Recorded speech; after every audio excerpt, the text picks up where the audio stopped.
निजीकरण कर रही है, सरकारी संस्थाओं को बेचकर प्राइवेट कंपनियों के हाथ में पहुंचा रही है, जैसे एयर इंडिया का डिसइन्वेस्टमेंट हुआ। लेकिन हाल ही में बीएसएनएल को राहत मिली है। सरकार ने जो बीएसएनएल यानी सरकारी हमारी जो भारतीय सूचना ये संचार निगम लिमिटेड जो है, दूरसंचार निगम लिमिटेड जो है, इसको अपने द्वारा राहत पहुंचाते हुए एक बहुत बड़ा पैकेज अनाउंस किया है। सरकार ने 1.64 लाख करोड़ रुपए का बीएसएनएल को राहत पैकेज की घोषणा की है, यानी कि बीएसएनएल जो है अब वापस से रिवाइव कर जाएगा। ये न्यूज अपने आप में बहुत ज्यादा मायने रखती है। यानी एक और जहां ये उम्मीद लगाई जा रही थी, कल परसों जब मैं 1.64 ट्रिलियन रुपीस का प्लान डिक्लेयर किया गया है, आप देखिए सरकार इस पैसे को कैसे खर्च करेगी। मैं आपको बता दूं कि जो अभी हाल ही में 5G के केस में हम लोग पढ़ रहे थे कि बीएसएनएल को 5G मिलेगा या नहीं मिलेगा, खैर 5G की बात तो अभी भी नहीं हुई है, लेकिन बीएसएनएल को 4G मिलने जा रहा है। अब बीएसएनएल 4G पूरी तरह से यूज कर पाएगा और सरकार ने ये प्रश्न बहुत बड़ा बनेगा। अगर आप भविष्य में यानी अभी आने वाले दिनों में महीने भर के भीतर अगर कहीं इंटरव्यू देने जा रहे हैं तो आपसे ये सवाल पूछा जा सकता है क्या, कि अगर आपसे पूछा जाए कि बीएसएनएल को सरकार ने राहत क्यों पहुंचाई, जबकि वो अपने आप में आपको वो सारी बातें बताऊंगा, क्यों सरकार एकदम बंद करते करते फिर से उसको खोल दी, आइए मैं आपको बताता हूं। साथियों, सरकार ने हाल ही में जो सरकारी कंपनी है भारत दूरसंचार निगम, ये भारत दूरसंचार बोल दे रहा हूं बार बार, भारत संचार निगम लिमिटेड बीएसएनएल जो है, उसको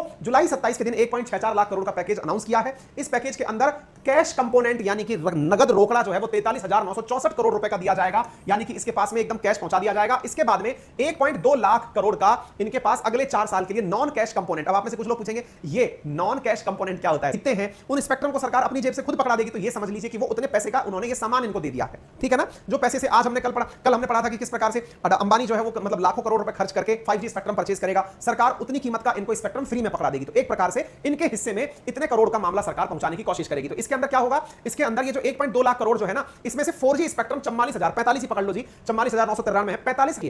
पहला तो ये है कि सरकार जो है ना, इसके माध्यम से ग्रामीण भारत में ब्रॉडबैंड एजेंडा, आपको याद होगा भारत सरकार ने ब्रॉडबैंड एजेंडा के लिए, ब्रॉडबैंड सर्विसेज पहुंचाने के लिए भारत नेट प्रोजेक्ट लॉन्च किया था।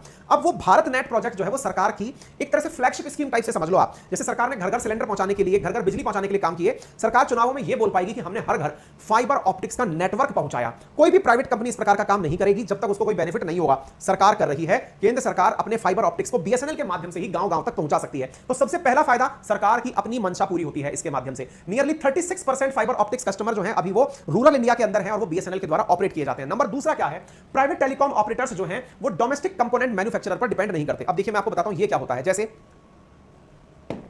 आज मान लीजिए कि रिलायंस है, इसको 5G स्पेक्ट्रम के लिए या 5G टावर बनाने के लिए डिवाइसेस की जरूरत है, मशीनों की जरूरत है। ये क्या करेगा, जहां से अच्छा मिलेगा या सस्ता मिलेगा वहां से मंगा लेगा। इसको इस बात से कोई लेना देना नहीं है कि मैं इंडिया से ही किसी कंपनी से खरीदूं।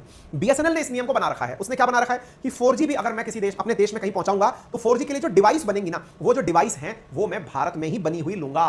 यानी कि एक प्रकार से ये भारत यानी स्वदेशी सामान को प्रमोट करता है। अगेन ये कोई प्राइवेट कंपनी नहीं कर सकती, ये केवल सरकारी कंपनी कर सकती है। इस वजह से इस काम को किया जा रहा है। तीसरा क्या है कि प्रेजेंस ऑफ बीएसएनएल नेटवर्क जो बॉर्डर एरियाज हैं, जैसे देश के अंदर जो हमारे सीमावर्ती इलाके हैं या नक्सलाइट प्रभावित इलाके हैं, उनके अंदर ये बताइए कि जियो या एयरटेल ये कमाएंगे क्या, क्योंकि सरकारी सेवाएं हैं, सरकारी लोगों को चाहिए, उनसे उनको कोई लाभ नहीं हो रहा। ऐसी स्थिति में बीएसएनएल वो तीसरी बड़ी चीज सिद्ध करता है। तो 3 फायदे, एक रूरल कनेक्टिविटी ऑप्टिकल फाइबर से, नंबर दूसरा आपके सामने मैंने बताया